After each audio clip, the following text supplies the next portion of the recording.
There's no orc like a black orc. The biggest and baddest, these brutes saw the greatness of the lizardmen teams and broke away from their orc brethren to grab that proverbial brass ring. And with this guide, we are going to dive into these bludgeoning buggers and see why they tried to rip off the greatest team ever made. What? Lizardmen rule. And with that said, I am Tech, and this is my guide to being the best Black Orc coach you can possibly be. Probably. The Black Orcs are what is known as a stunty team, a hybrid of Bash and Dodge, where big, heavy hitters team up with little dodgy buggers to get the ball downfield. This comes at the cost of a very poor passing play and no real pace to make this particular design of stunty team actually work. But let's talk the players, and good news, there are only 3 positionals on this team. So as always, cheapest to dearest, the Goblin Bruiser linemen come in at a nice 45k, and for that price we get an averagely mobile player with almost very low strength and who is about as sturdy as a cardboard box left out in the pouring rain. Seriously, how do you come up with these analogies so fast? Well, that would be the case if it wasn't for that thick skull skill, giving them better odds at staying on the pitch. But these guys aren't really getting into fights, they are supposed to cut through enemy defenses, which is a lot easier with the stunty trait, as while it makes life harder passing the ball around near people cause, well, small, they use that tiny frame to ignore the opponent's tackle zones entirely. So no matter how many players are in their way, they will always be dodging on that 3+.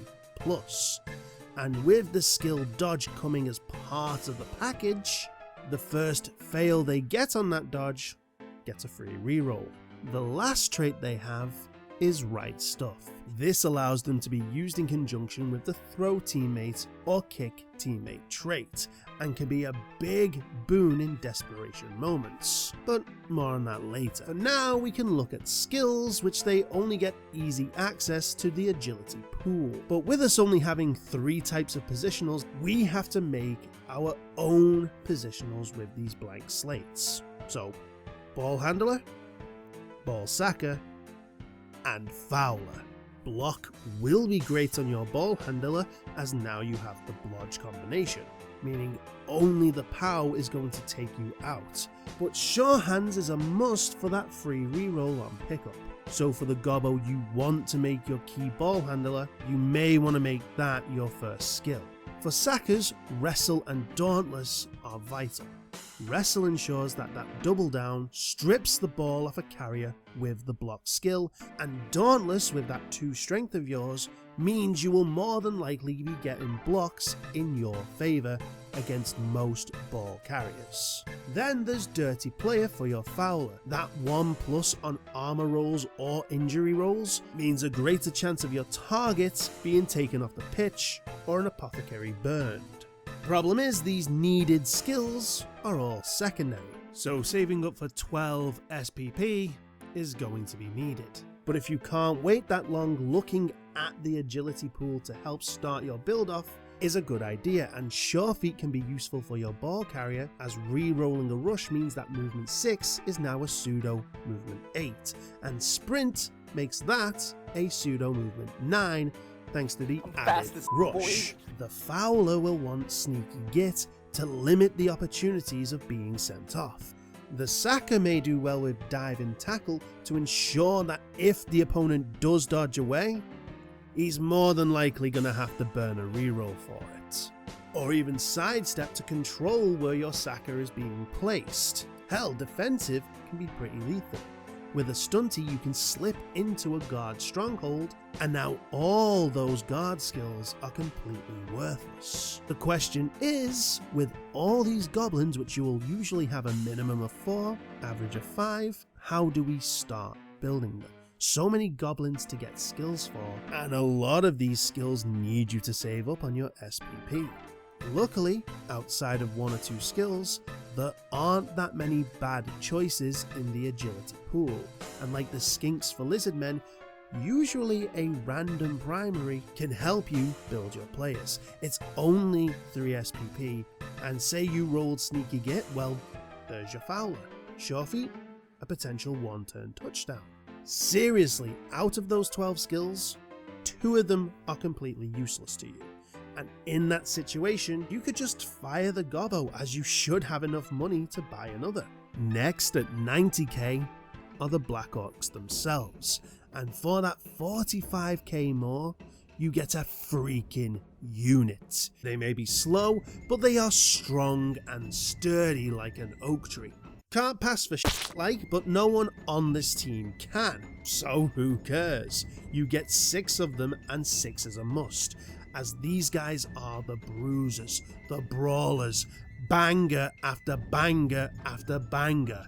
The brawler skill allows them to reroll an initial double down from a regular block, so no blitz safety net, but if they get a traditional knockdown from their block, so pow, stumble, or even push, they can manhandle the opponent into whatever adjacent square they feel like with the grab skill.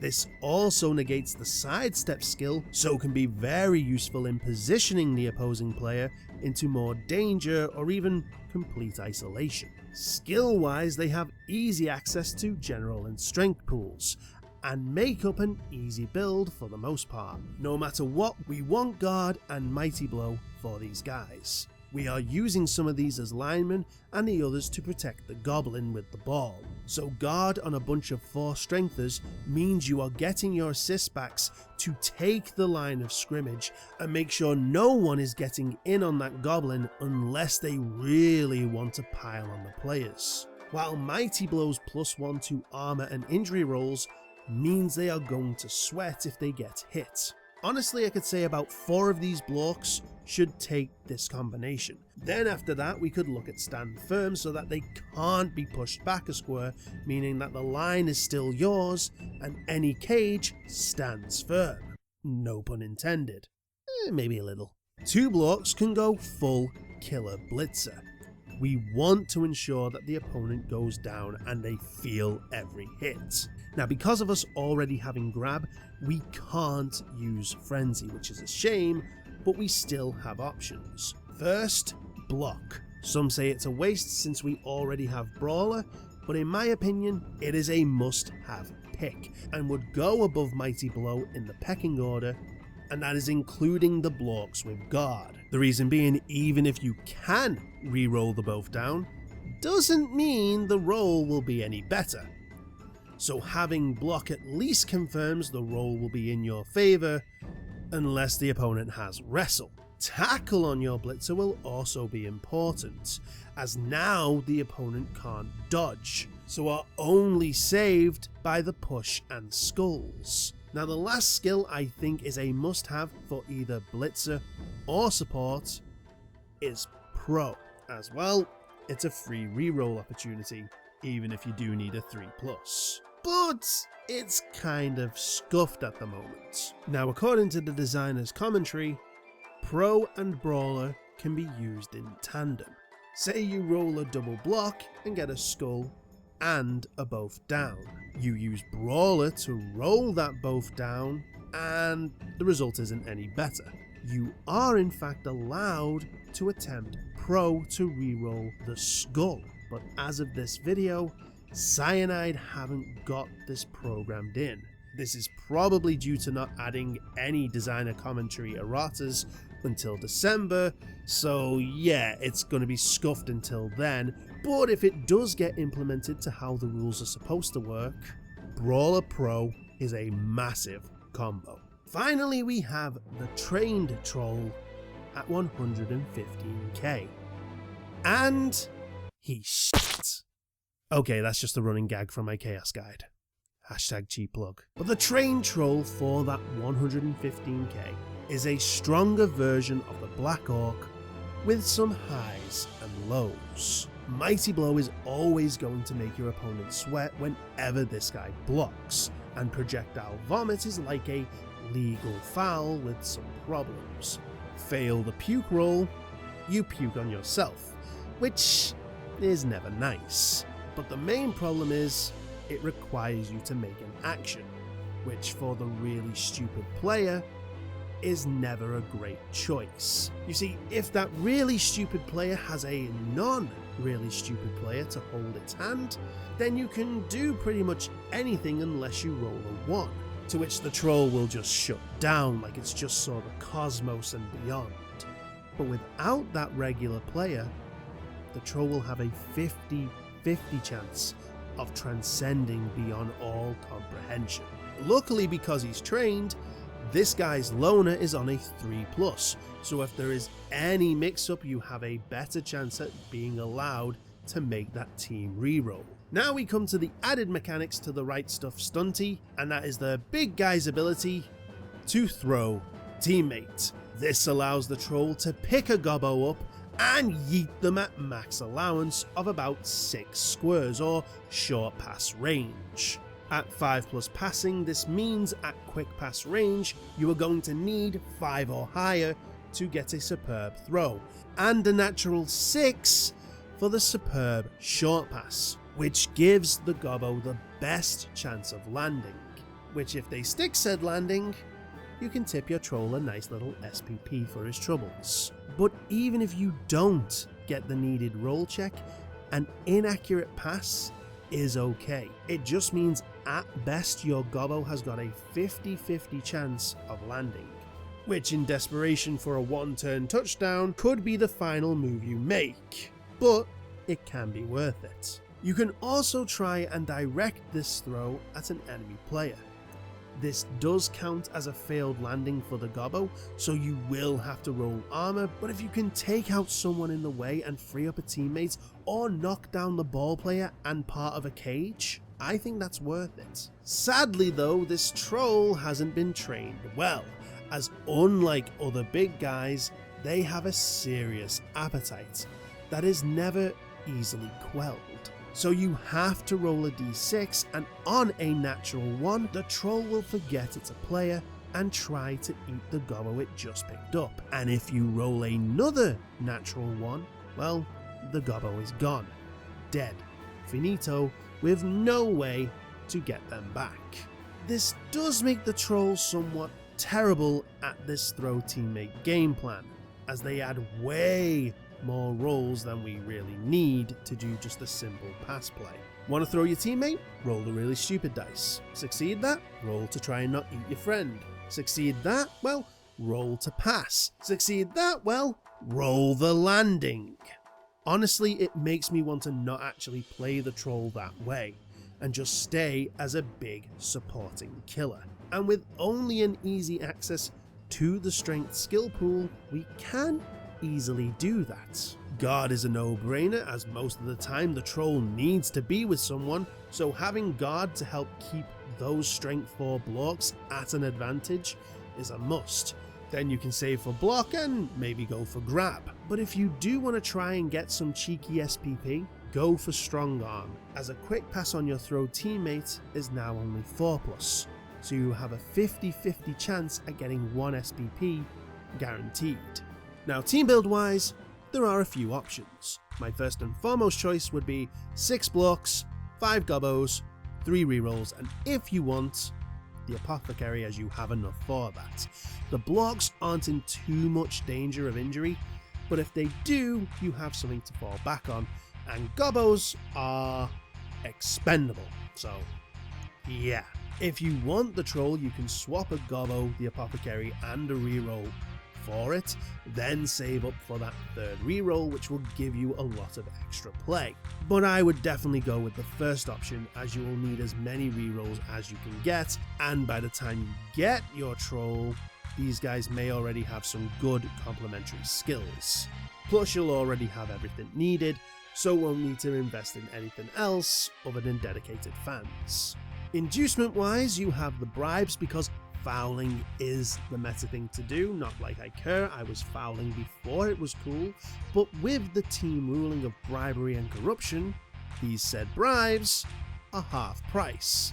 However, if you are looking into a star player, it's kind of awkward, as a lot of the good valued star players aren't actually in the game yet. Bomber Dribble Snot would be my main choice as well. For 50k you get a 3+ passing Bombardier with Accurate. This means the guy can throw bombs that, when coming in contact with the field, blow up and have a 50-50 chance to hit anyone around the square where the bonnet landed. They can be caught and intercepted like regular passes, and thrown back by anyone with a passing stat, which kind of means if you target someone who can't pass, the bomb instantly explodes. Seriously, at a 3+ short pass, even with that 4+ loner, this dude is lethal and is one of the best star players out there. But since he's not in the game, you can always take Ripper Bolgrot, especially if you don't have a troll yet. This dude is everything you could want in a throw teammate player. No negative trait bar loner 4. Has grab, mighty blow, and a natural 4+ in passing, so it's like you already have strong arm. Big issue is he comes in at 200k more than Bomber, but he is pretty good if you want that throw teammate option. Hell, even if you already have a troll. Now, I can't talk about the Human's Greatest Player last guide and not bring up the Orcs equivalent. Varag Ghoul Chewer is a hefty 280 that you probably will never pick, but he is the ideal killer blitzer. 6 speed, 5 strength, 3+ agility, block, mighty blow, thick skull, and the jump up skill allowing him to use all of that 6 speed or just his regular block from prone is the icing on the cake. He comes on the pitch and he's gonna hound the opposition with bulldog-like intensity. Hell, with that agility, he can even make a powerful ball carrier. Formation-wise, there isn't anything fancy here, just simple standard stuff. Defensively, you may want the non-liner Blackhawks themselves to hang a little deep. The movement is slow, and unless you want to force a quick touchdown from the fast enemy teams, you're gonna want to keep the big guys in a good range if they break through. Which, if they do, it may be an idea to force them into scoring early. Offense-wise, with all that bulk, no one will mess with you on the line. So in the end, you'll have enough free big guys to react to what the ball does. Slowly getting your gobbos safe and caged, then slow and steady wins the game. But if we are pushed to desperation, we do have a 1-turn touchdown option. This is kinda the standard right stuff play, and while the troll and a lack of pace from the gobbos make it a lot harder to pull off, so long as we can hand off the ball to the thrown gobbo, clear that troll for said throw, anything but a 1 either natural or after calculations, that gobbo is going upfield where it needs to be.